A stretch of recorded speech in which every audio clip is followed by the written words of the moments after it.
A super break. A vacation.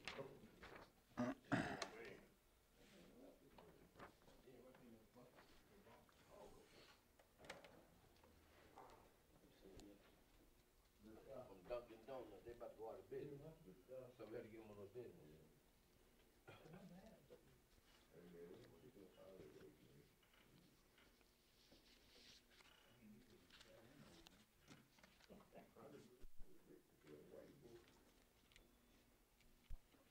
How you doing, man?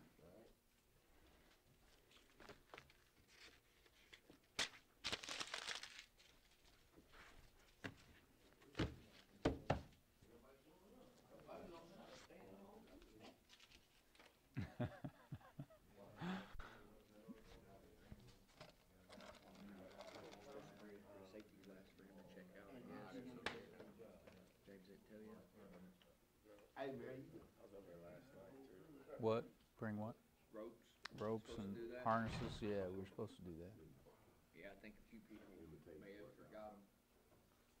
Ropes and harnesses? I brought mine, yeah. Did you? I brought mine in Fernando's. Yeah, I didn't even hear about it. Why are you guys sitting back there, man? It's like church. Take the back rows, right? School kids sit in front nowadays. Yeah, that's right, yeah. Are we expecting more, or is this it? That was all I saw in the parking lot. So. Okay. It's fresh this morning, Steve. It's fresh this morning. Went out and milked the cow myself. All right. they on their way. It's gonna be some work. You just change teams on everything. Keep my eye on your head.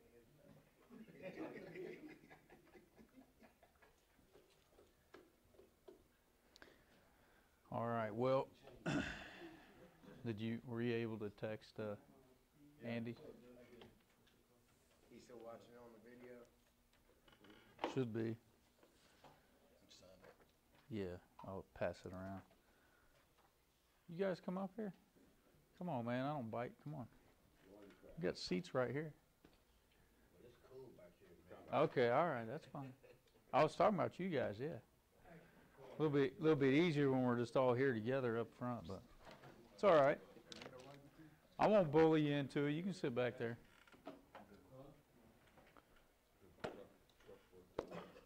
Hey, look, it look like you've been pumping that iron here lately. Yeah, yeah. Trying. Time's my enemy. I just don't have time to get in the gym as much as I want.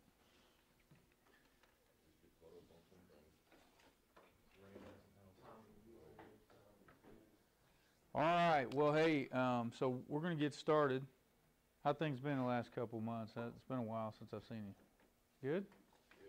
Everyone doing okay? No accidents. That's good. Any injuries? Well, yep.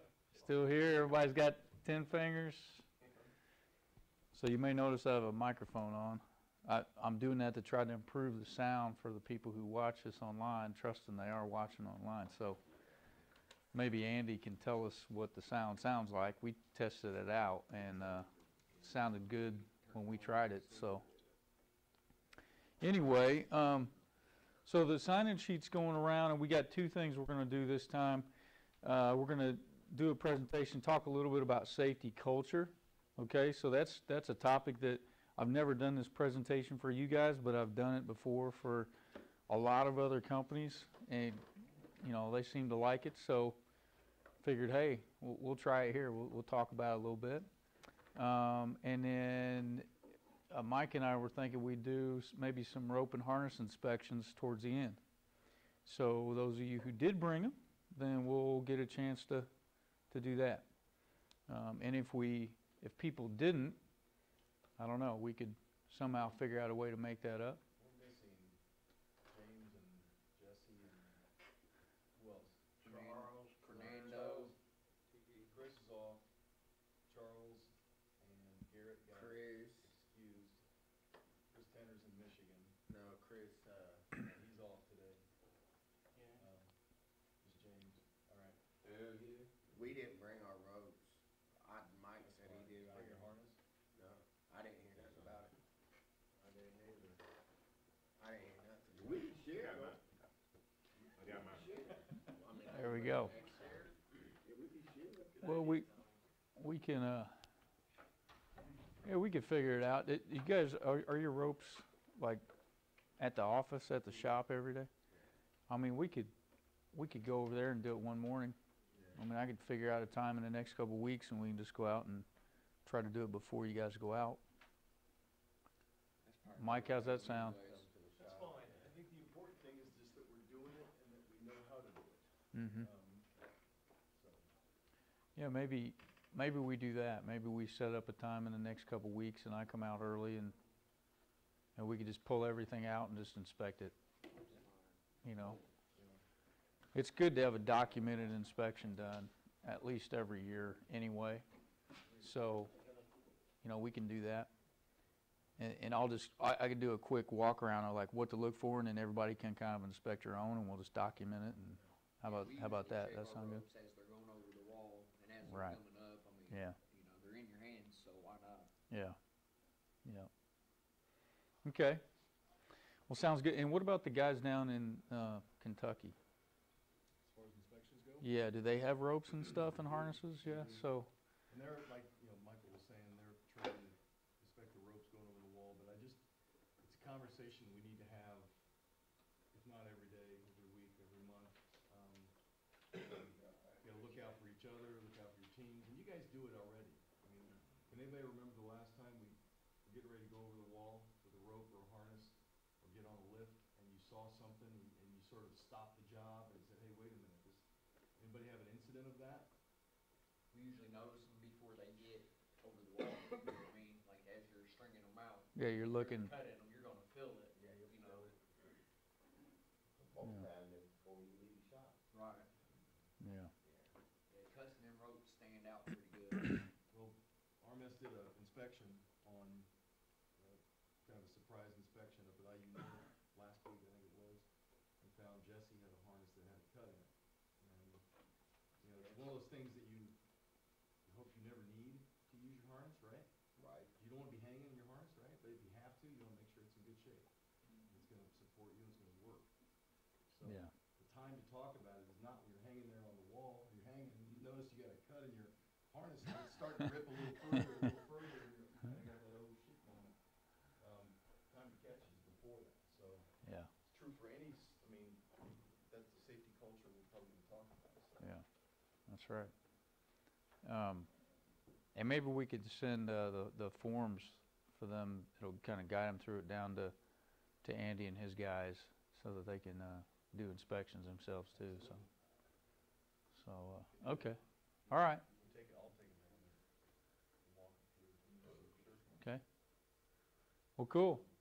Well, let's start talking a little bit about this safety culture thing. So, when I was asked to first do this, which was like 4 years ago, first company that had me do it was Citizens Energy Group, and they asked me to come in and talk about safety culture. So, I figured, okay, well, I'm gonna start by defining what it even means, right? So I went out and I Googled it, like we all do. That's our brains now is Google, right? So I Googled it, and you know, about 1 million different definitions popped up.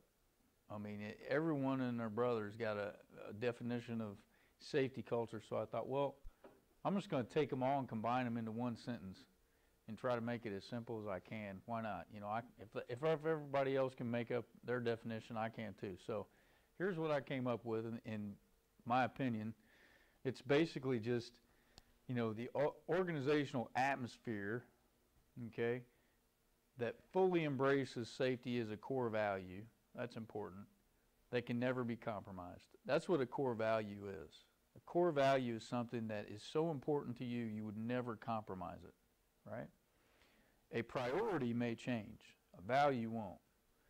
So we'll talk about that in a second, but it's really just kind of the atmosphere as a whole, the organizational feel, approach, within your company.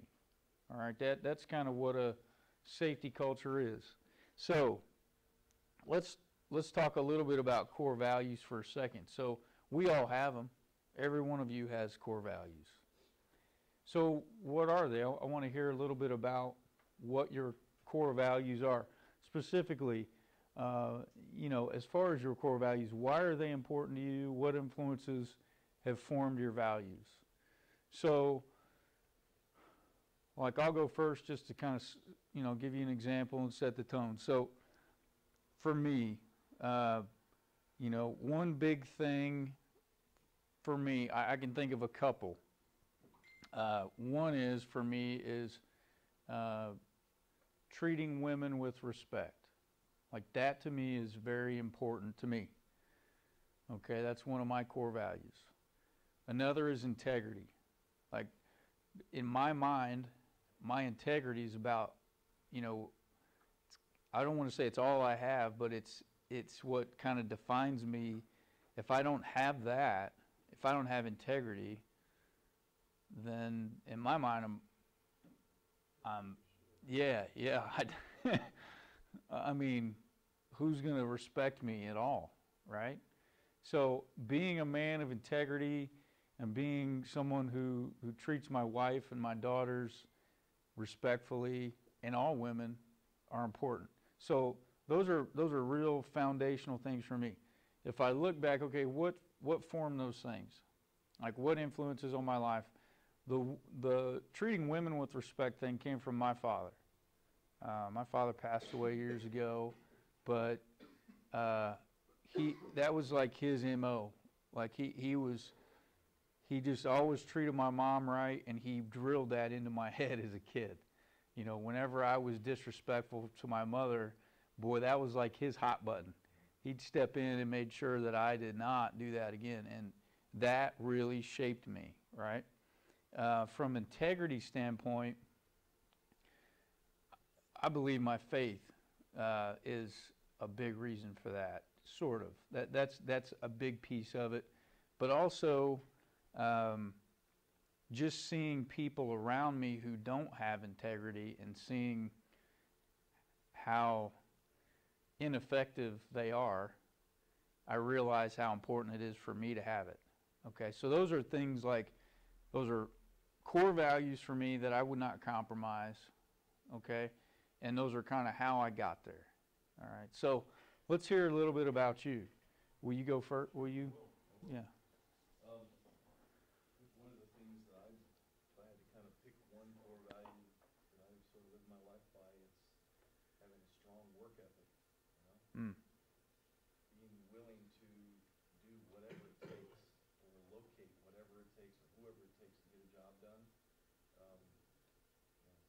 Showing up for work, putting in an honest 8-hour day for 8 hours worth of pay, educating myself so that I'm equipped and have the tools to do the job that I need to do. All the things that go into what is my job, to prepare myself so that I can do it the best. So, probably the thing that shaped me into that was my grandfather, actually, who was one of the nicest, easiest going guys I've ever known in my life. People loved him, women loved him, everybody loved him. To the day he was in the hospital, the nurses loved him. He and I worked together a lot when I was a little kid. I would ride my bike up before I could even drive. I would ride my bike to his house and work beside him, doing all kinds of things, picking up sticks, trimming trees, mowing grass, pulling weeds out of the lake, whatever. And he and I talked during that time, and that's what I've taken from it. So, God rest his soul. Yeah. Good man. All right, great. So other people, yeah, go ahead. Mine's loyalty, and it comes from family. So it's important because your whole life you get to find out who's, really loyal to you or not. And it's a shame when most people say they are and they show they're not. So That's the world we live in today, yeah, buddy. so it makes some of us anyway, your integrity stick to it. To, like you were saying earlier, so you show others what it should be like anyway, or you show the ones Right. that show loyalty back. So Yeah. they give it to you that way. So, Yeah. and my family's the reason I've stuck to that as a core. So. It's awesome. Thanks. Other people. Mike, what's your I'm not really sure. I mean, it's honesty, hard work. Yeah, dedicated to what you do. mhm. Can you look back and trace it like that's probably what I grew influenced up, just like Mike said, I grew up with my grandpa teaching me everything that he knew. You know, that's, I mean, that's who raised me, and that's who I learned everything. You know, my work ethic. You know, everything that I know, I learned from that man. Yeah. And people didn't like him. He was an old asshole, but he still taught me a lot. That's cool. All right. Well, all of us have them. You guys may have things rattling around in your head where you're like, yeah, this is probably things that I try to really stick to, right? And how you got there. People really stick to something. What's that now? There's pressure on it. Yeah. People really stick to it. Yeah. Yeah. And that's a good point. Right. Cheat here and lie Yeah. there and steal. Yeah, there you go. So sometimes, yeah, that's what really tests things is like what's a true core value? Put some pressure on it. Yeah, what's a true core value and what's just kind of something you may be shooting for or a priority at the time, because priorities can change, right? But values don't. So let's talk a little bit about this. So atmospheres and people in the atmospheres that we live in influence our values. I think that's a fact. And here's another thing, is values do lead to action. You know, our values lead to our actions. That's what kind of guides us as far as what we do. So when we take that principle, you could use a lot of different scenarios and kind of talk about that, but let's talk a little bit about one. It's kind of funny. Wearing clothes. Is that a core value of yours? Would you? Yeah, to some people, right? So here's the deal. Let's talk about wearing clothes. So who here got up out of bed today and thought about coming here naked? Yeah.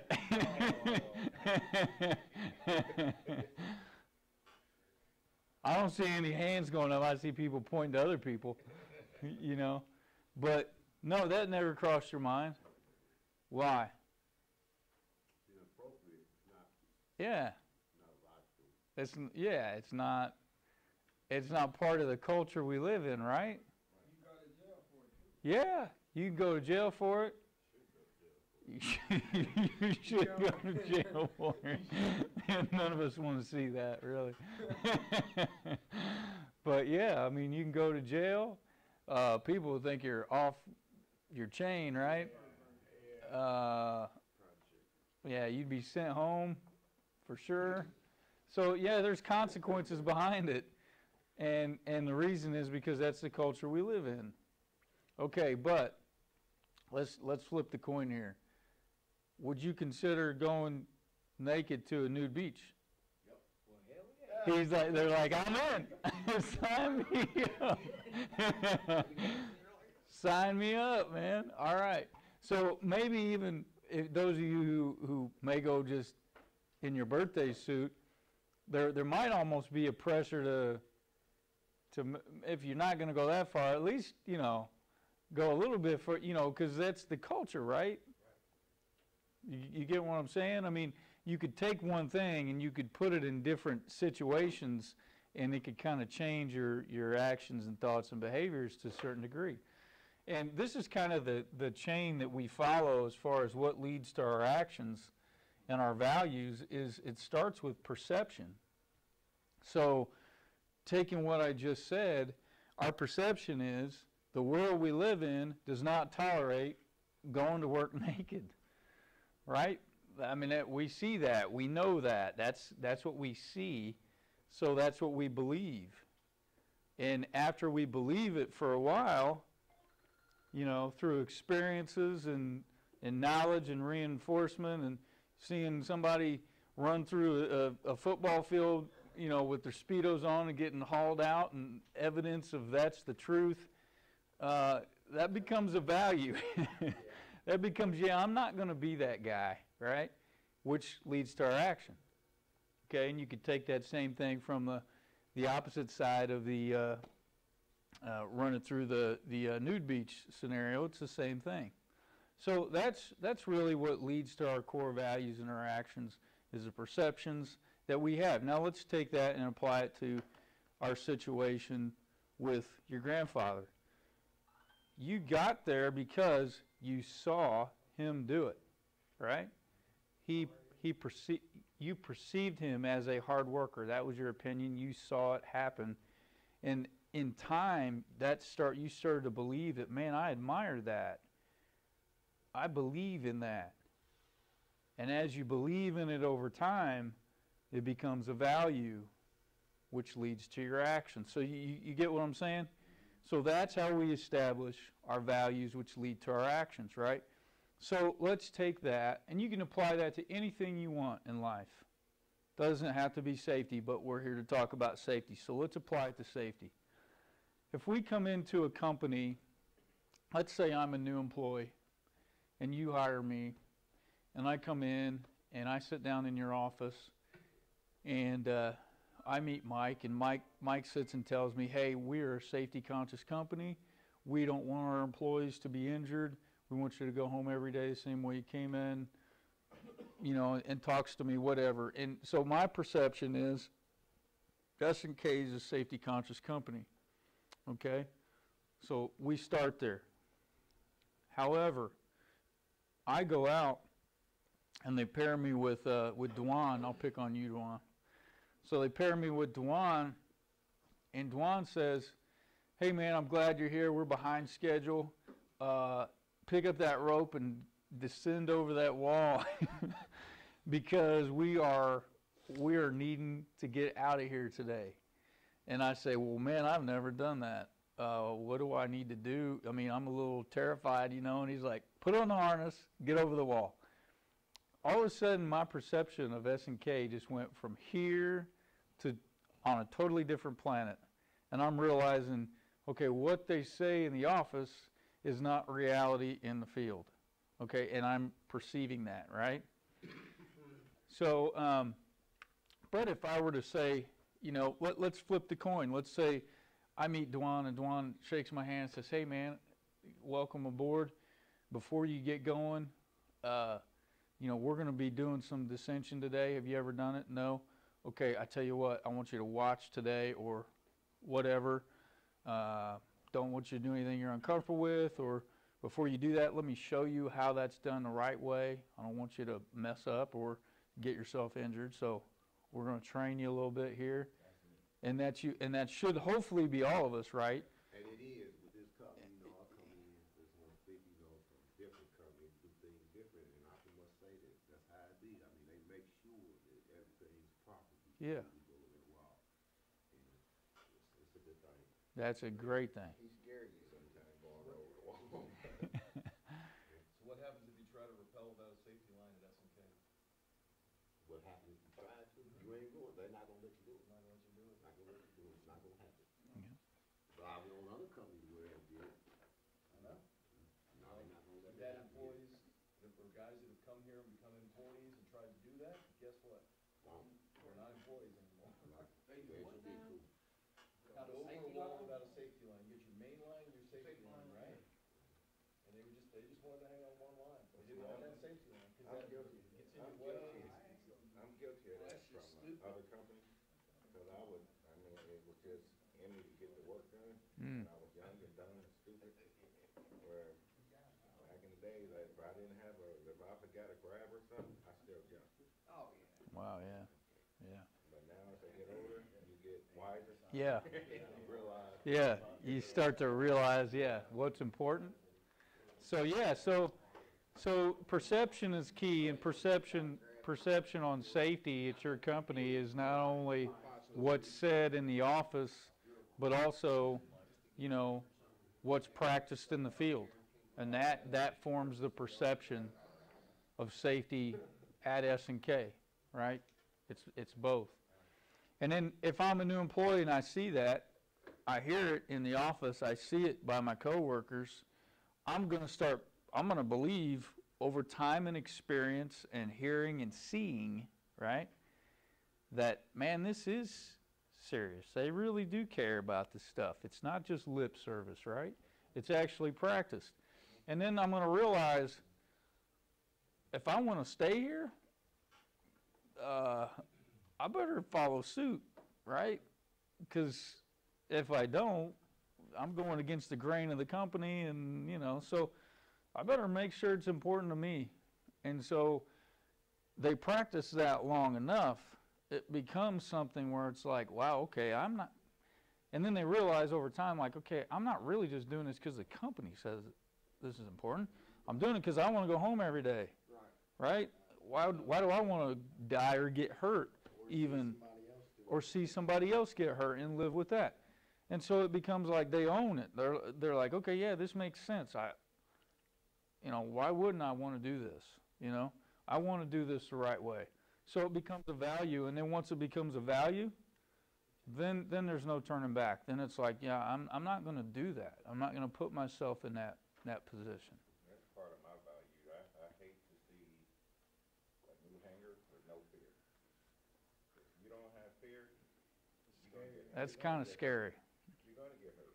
Yeah. It's just simple as That ain't true. We all still get spooked sometimes, man. But when I first hung over the wall, I wasn't scared. He's saying that you can mess up though. I'm saying that I don't, a hanger that has no fear and a jump, say if I set his rope, all right, and I say, hold on, that's wrong, and he jump on them ropes anyway, You can get hurt. that's an accident waiting to happen. Mm. I mean, just Fear keeps you aware and Yeah. wanting It to does. learn. fear, Yeah. fear. Clark, why do you say that it's not a common case? When I first started hanging, I didn't have no fear. I didn't have no fear. I just jumped over the rope, over the wall, and You trusted your knots, you I trusted trusted your my rope. knots, I trusted the person who I helped me. still don't trust my knots half the time. Jose's laughing awful hard next to you right there. Okay. Only reason why I don't Would hang. you have? That's my No, biggest, only- that's one of only my reason I biggest have fears fear now here is is because to I don't see trust someone else, The go. rack. I don't know, like, I ain't used to the rack. Crazy as look over the edge, look over the edge, look over the I go over the wall. be like, oh, Hmm. I just don't trust the rack.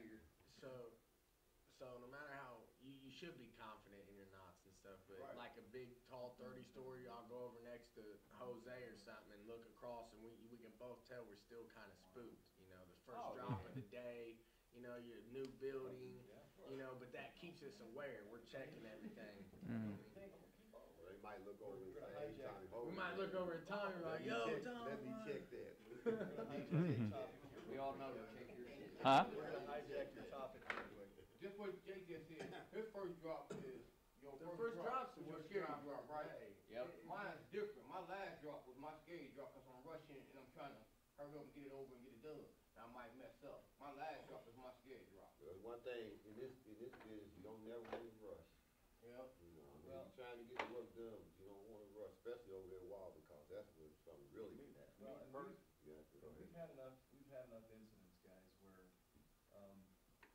I'll call them close calls, okay? You guys know the stories about the close calls, and what were the close calls because of? What was the cause of the close call? Right.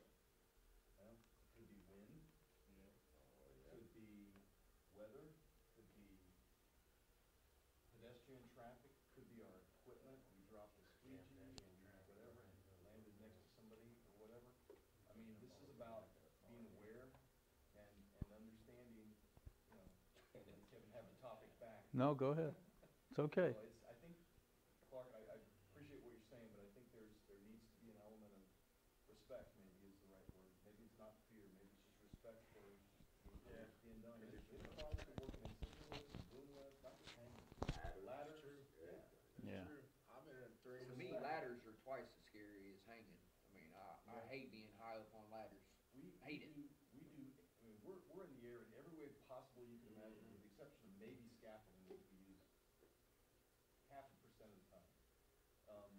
Having that respect of simply falling and hitting the ground, okay?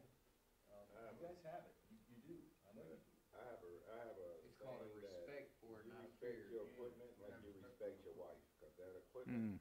you know, if you disrespect that equipment, that equipment will most definitely disrespect you. Yeah. That's a good analogy. Then Yeah. sometimes, you know, you got the element of surprise too. You know, it's why you always have to be focused. Cause I was doing a side job one time, you know, and I got to spraying some chemicals, and I never seen these wasps, you know, cause they was up underneath the surface, hidden. Ah. Yeah. Yeah, wasp. As soon as I sprayed it, they came out there, and I was on a ladder. Now, I've been 30, 35 foot when Oh, I yeah. never hurt myself. I broke both of my wrists, because when they attacked me, I just lost let it. go. You just lost. See, Yeah. that's true, It's man. a side job. That's So, true. you always have to be conscious about the element of surprise. Even though you Right. think everything is going fine, there's always that one little thing. Yeah. Sometimes just that little thing. That's why we can't Cause be you working in wrong. the rain like yesterday, man. You never know. One slip, Yeah, I'm Once glad that- it. that You can stuff hurt is yourself, too yeah. good. Slippery roofs are no good. Yeah. I bet you if we got Harry talking right now, he can tell you all kinds of stories about respecting your equipment. Back when he's in That's why he's still around. Well, let's do this. We're gonna change, and you feel free to grab what you want, but you know, the place that all this starts, all of it, is perception, and that perception, kind of like I said earlier, is really a 50-50 effort. It's what the company, the management team of the company says, and what the employees of the company do. They both have to be intact. If you have management saying, yeah, safety, whatever, but employees truly being safe, you're not going to get support. You're not going to get equipment you need. You're not going to get, right? So the culture's not, it's going to be kind of toxic. On the flip side, if you have management saying, hey, safety is number one, but employees are, whatever, then it's going to be like I said, you know, people are going to think this is window dressing. So everybody's got to be on the same page. But you are 50% of the equation. So here's what we want to do. Here's what I want to do. I want to break you guys into groups. And I want you guys to talk about the question that's up here. And I want your group to write down what your answers are. Okay? So I'm going to put you three in a group. If you'd huddle up there, and I think somebody's got a pen. Mike's got a pen. I'm going to put you four right here in a group. There's a pen and a pad. And again, all I want you to do is I want you to read that question, and I want you to write down what your answer is. So I want you guys, you three guys, you're in a group. And you four guys back here, you're in a group. So there you go. So you'll need somebody to write it down, and I'm going to give you about 5 minutes to talk it over.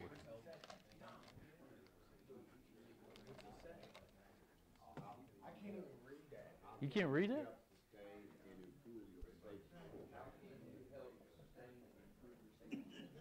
You as an employee, how can you do that? You all right, man? Yeah. Hairball?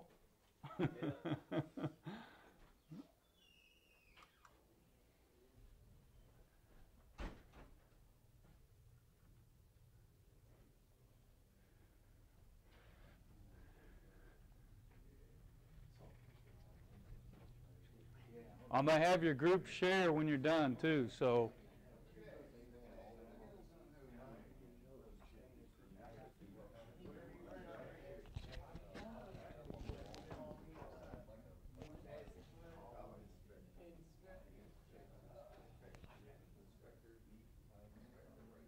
You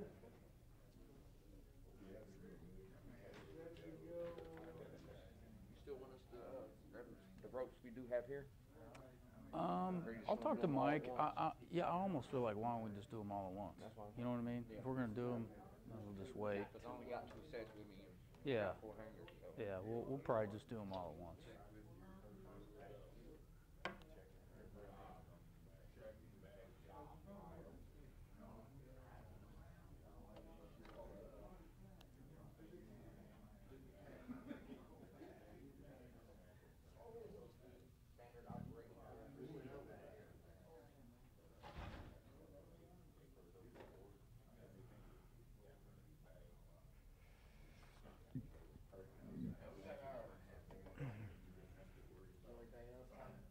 You got yours already?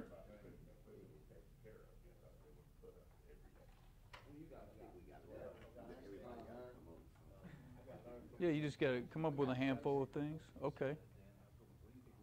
Well, you guys you joined them, did you? No. They're not sharing, it doesn't look like they're sharing their answers with you.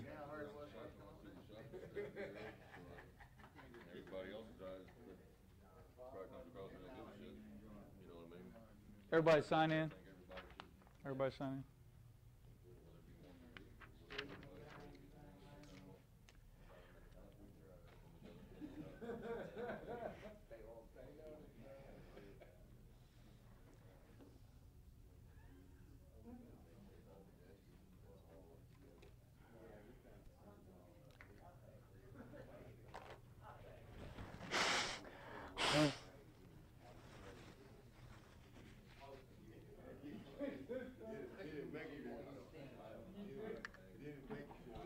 Those of you who are down in Kentucky, if you're watching this,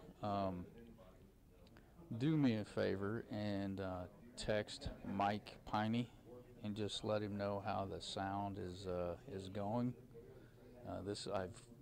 You may have heard me say this earlier, but we purchased a new microphone that I'm wearing with the plan of trying to improve the sound for you guys. So just let him know, that would be great, so I know if this is working or not. And at this point in time, if you guys would just want to talk about the slide you see, you know, what you can do to try to improve your culture. I've got them all broken up into groups here in Indianapolis, and I'll try to repeat what they say so you can hear what their answers are.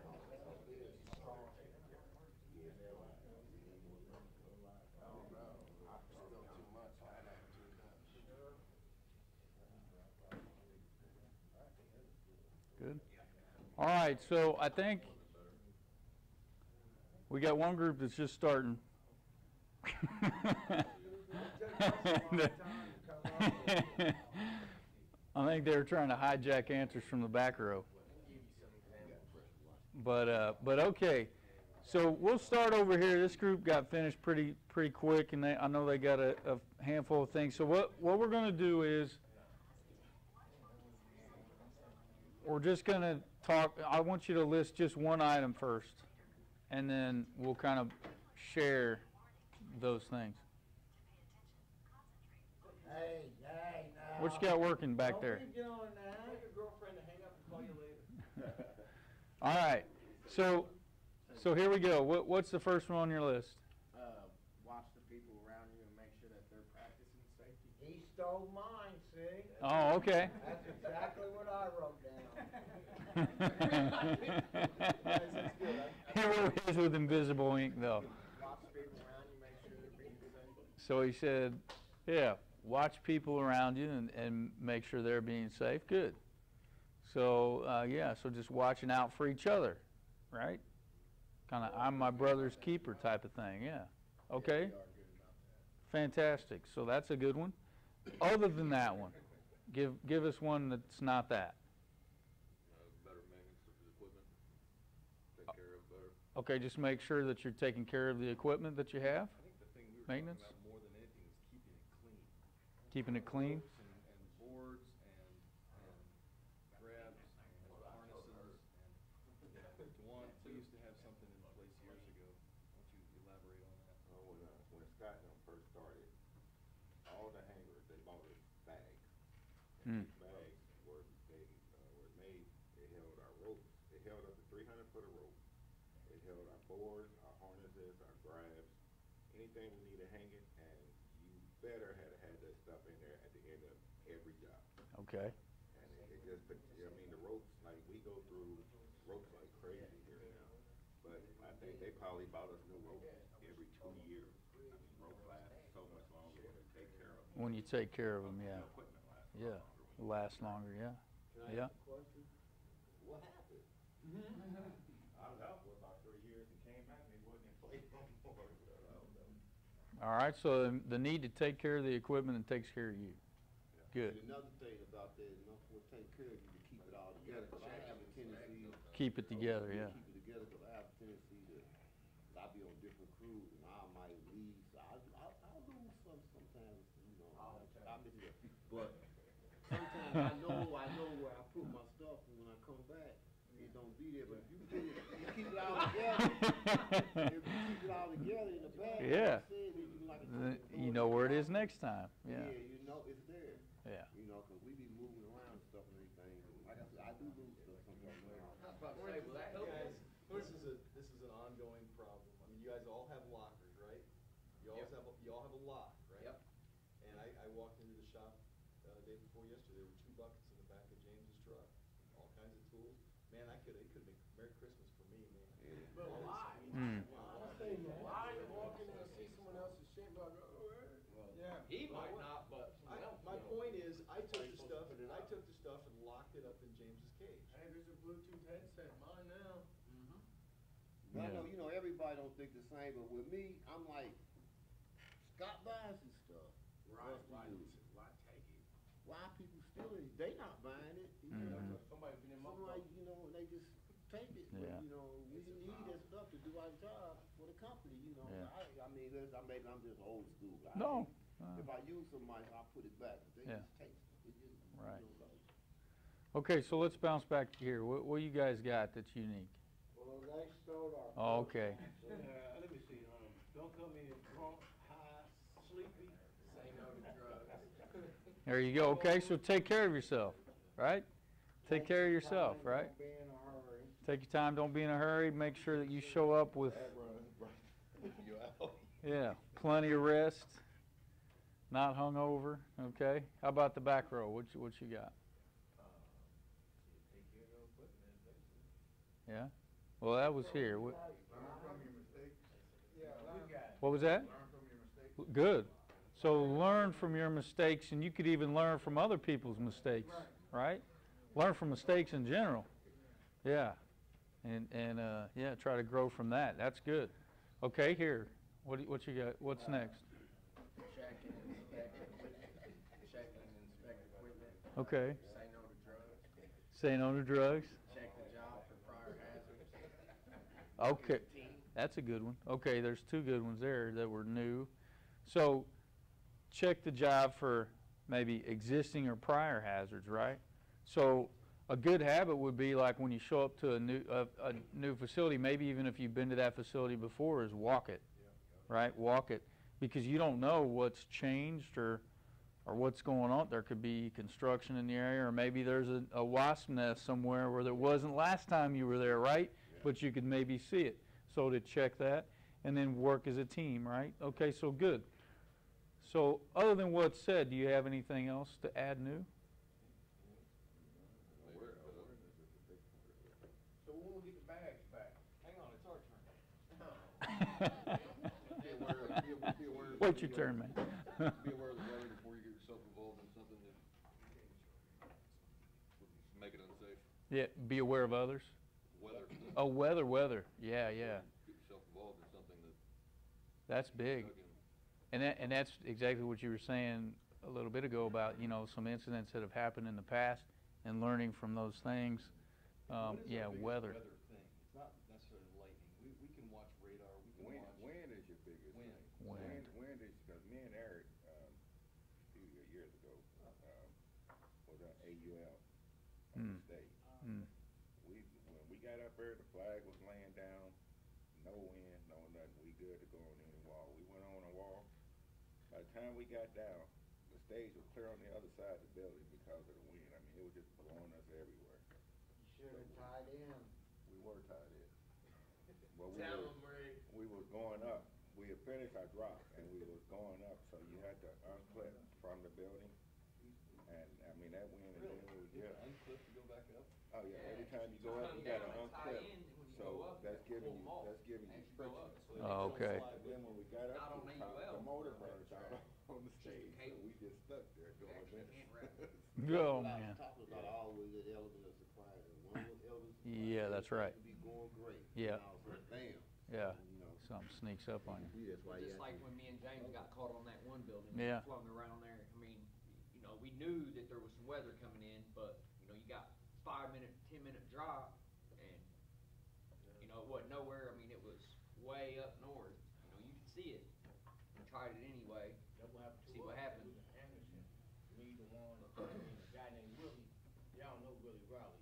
We was on at the courthouse in Anderson. And he jumped off. We told him not to go over. He jumped off, and the wind took him all the way around the building. Hmm. Took him all the way around the building. Yeah. Boom. Yeah. The wind can be dangerous. Yeah. So watching for the wind. Yeah. You always, this business, you always gotta be focused. Always. So, did you guys have anything new that hasn't been said already? I know. It's all right. We love you anyway. All right, so back row. You guys have anything new? Okay, take care of each other. Yeah, watch out for each other. Good. Okay. Well, good. Okay, so I had a couple slides, and you pretty much said most of it, but, you know, it all starts with you. You know, like we're saying, take care of each other, but you got to take care of you too, right? So you have to embrace safety as a core value. Another thing you can do is you can understand what the risks are that we're talking about here, right? Hey guys, come on, stay focused. Couple more minutes. You got to understand what the risks are. So the things we talk about in here, the things you share with each other, the things that, you know, we have as safety precautions in your program and all that. Just understanding those and refusing to do anything that's unsafe.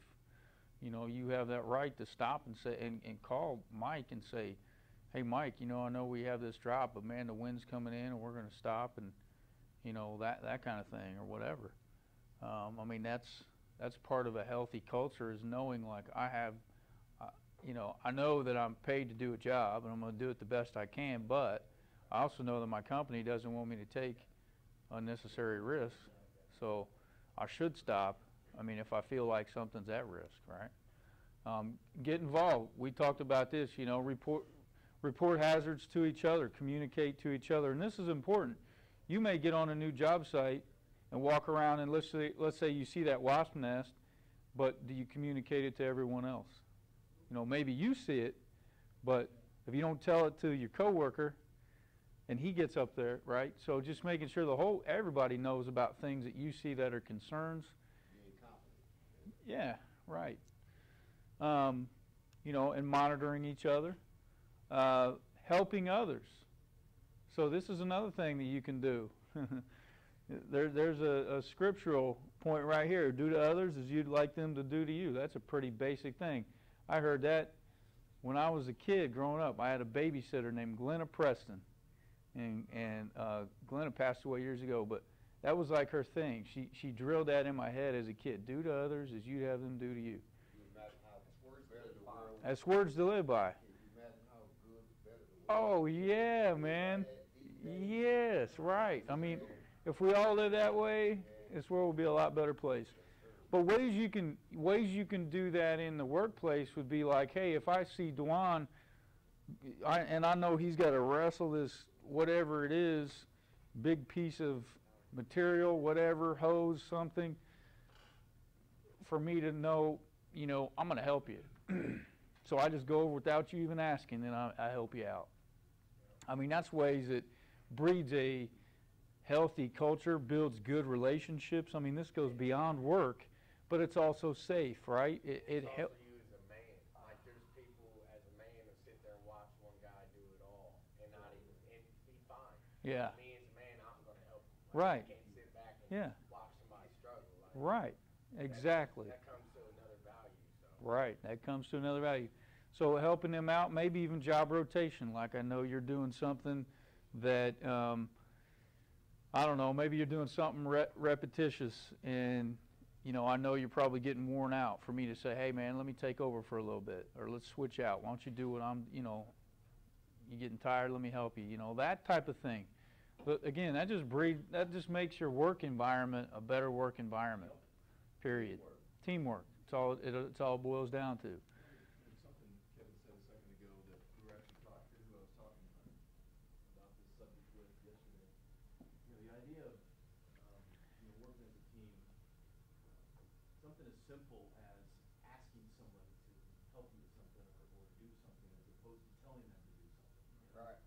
It's Yeah. something I've actually, you guys will notice I try to do that. If I don't do that, you can say something to me, speak freely, but, you know, it breeds teamwork. We're a business. We're not a family. We're not, you know, we're just a business. And we can, you learn to treat each other with respect. Goes a long way. Well, I'd say is you guys spend probably as much, if not more, time together than you do your own family. Yeah. So you are a family in a way. I mean, another thing you can do is watch out for the new guys. Not that you guys are all perfect and invincible and shouldn't watch out for each other, but through experience and knowledge, you guys have more to fall back on than the newer guys do, right?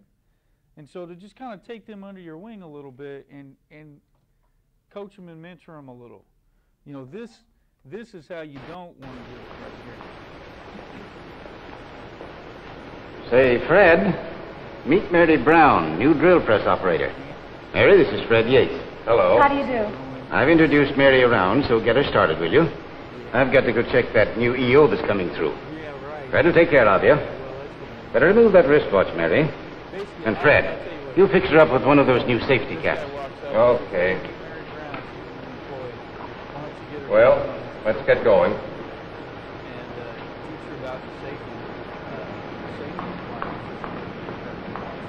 Well, there's your machine. It's all set up. Here's the material you're working on. Now all you've got to do is put each tube in the jig with the threaded end at the open end of the jig. Tighten up on your thumb screws. Hold the jig solidly under the drill. Put a little oil on the drill. Then when you start drilling, ease up on the handle so the part won't climb the drill and bust it. Okay? Well, I guess I... Swell, go to it. I'll be back in a little while. Oh, and by the way, read your safety book before you start to operate. I mean, that's just training, right? That's not the way to train. So make sure people understand thoroughly, you know, what the risks are and how to be safe. Also lead by example. I mean, it kind of goes right back to the very beginning when I said, you know, our action, you know, have you ever heard this? Our actions speak louder than words. Okay, so here is a, this is a fact. This is, you know, a study that's done that you know, basically communication, how we communicate or what we communicate, 55% of it is our actions. Only 38% is actually the tone of our voice, and 7% of the words coming out of our mouth. 7%. So, you know, it's like me saying, hey, yeah, safety's important, but you see me do something unsafe, you're like, yeah, that's BS, right? That's not really what's truth. That we have sometimes is, you know, they see, you know, other people doing it differently because everybody hangs differently. Everybody. Right. And then, you know, it kind of gets lost, you know. Yeah. You'll see somebody doing something stupid or, you know, different Yeah. knots or something. Right. So making sure we're all on the same page and we're all doing it safely, you know, that's important. To prove that fact, who's that? George W. Bush, right? Who's this? Anybody know? Is that Bob Knight? No, it looks like Bob Knight. He threw a 100-mile-an-hour fastball. I'll give you that much. I said I'll give you a hint. He threw a 100-mile-an-hour fastball. Nolan Ryan. Remember Nolan Ryan? Yeah. Okay, so these two were co-owners of the Texas Rangers. And they're at a game, you can see. It's the New York Yankees and the Texas Rangers. It's the top of the ninth. And if you were to walk up to them and say, hey, are you enjoying the game? And they were to say yes, would you believe them? No. No. Why? Because, yeah, exactly, right? Their body language tells otherwise. You can see the look on their face right here. And I don't really even have to tell you what the score is. Do I have blocked it out? Who's winning? Yeah. There you go. Yankees are up, right? 6-5. But you can tell all that by their body language, right? Communication is key on their actions and their body language. Okay, so we have a couple more minutes left. I think this is my last slide. And what I'm going to do is there was a study done by DuPont years ago, and I want to kind of share this with you. It's pretty interesting. And it talks a little bit about culture. And the bottom line is, and I'll get to this in a minute, is teamwork and looking out for each other is what's going to breed this best safety culture, okay? I'm spoiling this whole thing, but I'm just telling you the punchline.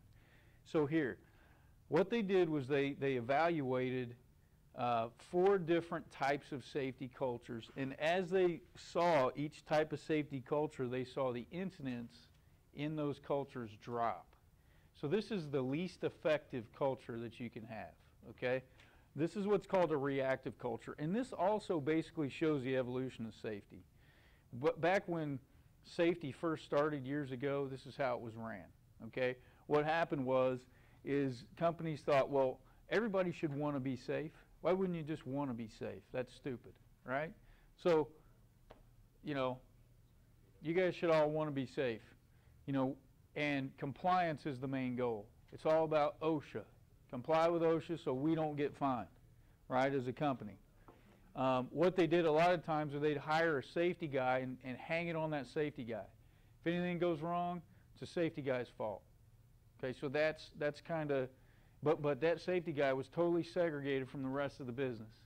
Like he's just kind of out there on his island doing his own thing. Like, don't bother us in the operations. You know, just do your thing. But if anything goes wrong, I'm going to hang you. Like that was the initial approach to safety. Wasn't very effective at all. Okay. The kind of next culture is more of like, okay, they realize that you know you can't operate that way. People should want to be safe, but the truth of the matter is maybe it's they don't always make the right decisions. So in this culture, it's more like, hey, supervisors should really be responsible for safety. So you guys are the ones that are driving safety every day, and we are holding you responsible for safety, right? If something happens, you're the hangman. Management's a little bit more committed, but you know it's really fear-oriented. Training's provided, but it's like, hey, if you mess up, we're going to fire you, or we're going to smack you, type of thing. That's that kind of culture, is trying to almost make everybody safe by beating you into submission. Like that's kind of the thought, right? The next one is holding individuals accountable. So, you know, in this culture, they realize, hey, although supervisors are important and they do have a big impact on safety, they can't control someone else's behavior, right? Dwan, you kind of oversee jobs sometimes, right? So, I mean, can you control the people on your crew? I can, as far as they work, yeah, but the attitude, Yeah, their actions, right? No, you can influence them, you can instruct them, but can you control what they do? No, you can't prevent them from doing something. So, you know, in this type of culture, they realize that. You can influence, that's a supervisor's role, to mentor, coach, instruct, guide, right? But each person is really accountable and responsible for their own actions, okay? And maybe it's not safety by natural instinct. It's you know, the truth is you not just by instinct, but the fact that you should care for yourself. You know, care for yourself. So anyway, in that culture, safety is normally practiced on a pretty regular basis. Habits are formed. Maybe individuals are even recognized positively for good performance. But here's the last one, interdependent. And basically what this is exactly where I just said a second ago, is these type of companies have realized that even this isn't the most effective, because, you know, you're leaving individuals up to, you know, watch for themselves on their own. And the best approach is to get everybody to watch for each other, right? To try to help each other out, that team environment. And in team environments where people not only care for themselves but care for other people, that's where you get the best results. So it is, I'm my brother's keeper type of environment. That's really where the best culture is. So anyway, that's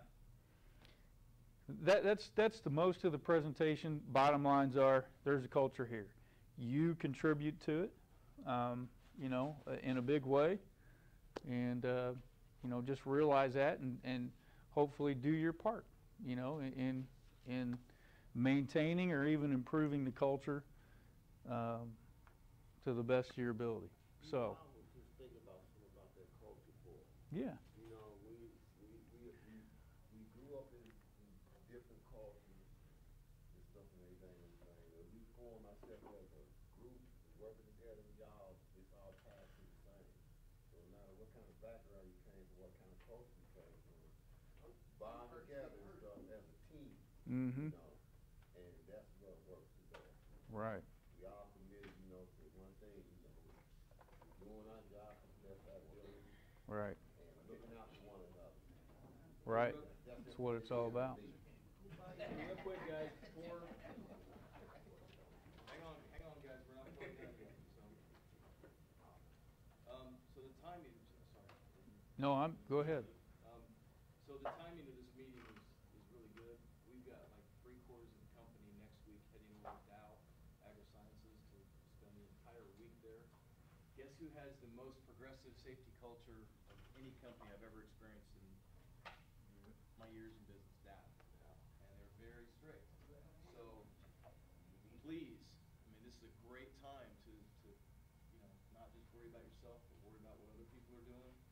The last thing we need there is an incident. We all know what the rules are. The guys that are going over there are gonna go through an orientation class, same thing as last year. Lift operation, just walk, they've got I've got a friend that works there. Jen has told me that you're not allowed to, have you guys ever heard this? You're not allowed to walk. And text. Anybody heard that before? Yep. Part of their safety culture. You can't even pull your water out over there, kid. Nope, can't dump your water out, you gotta take your dirty water with you, all that crap. They don't even let you dump water on the grass. So there's a You lot gotta of take it guys, with you, you gotta take it off site. guys, this is key. So pay attention to what your supervisor's telling you, pay attention in the orientation class. Schumann, why are you always laughing? Because you're a funny man. Whether you think it does. All right, It so, may not hurt us, but. So, please, that's really all I wanted to say. Just, you know, not everybody in the room is going to Dow next week. Rick, you're not going to Dow.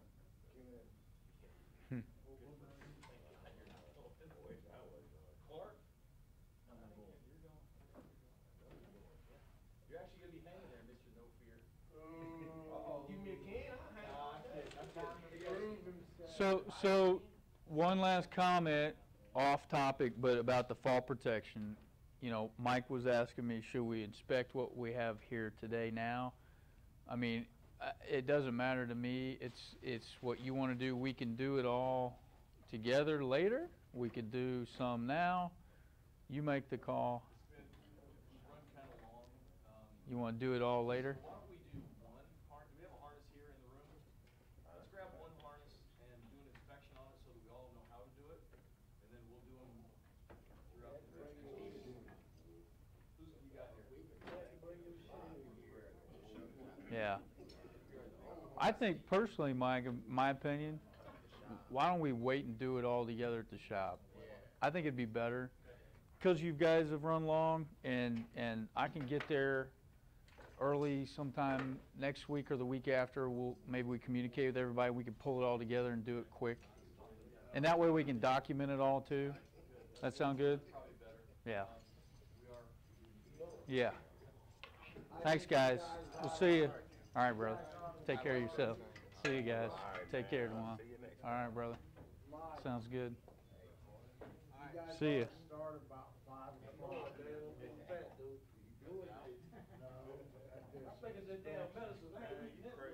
Five. Just come to my house. Why you say that? Because it's going to take a long time? Probably. I won't have to anyway, I don't hang. I mean, My thought was is everybody inspects their own. I go on. I could show one and then everybody does it. That'd go quicker, Yeah. but